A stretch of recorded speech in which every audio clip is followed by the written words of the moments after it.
So ayun, nandito po kaming tatlo para humingi po ng sorry, pasensya sa lahat ng mga nasagasaan namin, yung mga taong na-involved here sa aming mga pinagsasabi, sa mga harshment namin, sa mga bullying na sinabi namin, sa mga pambabash namin sa ibang tao.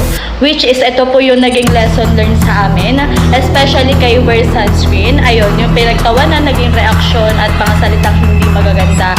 Humihingi po kami ng sorry, ng patawad, lalo na sa sinabihan ko ng matigyawat. Yes, ayan, nagkakaroon din po ako ng tigyawat. Yes, at aminado naman din po ako na mali yung sinabi ko at humihingi ako ng pasensya sa iyo. At sa unang-unang nagkaroon ako ng video regarding to what is the water base. Yes, humihingi po ako ng pasensya ng public apology at sana mapatawad niyo po ako kasi hindi naman siguro po talaga tayo totoo na lahat is may perfectong tao.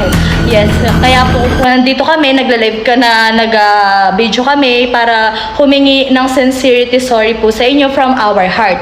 Yes, tao lang din po kami, nagkakamali at sana mapagbigyan nyo pa po kami na ipagpatuloy yung trabaho namin. Tao lang din po kami, nagkakamali kami at tinatanggap po namin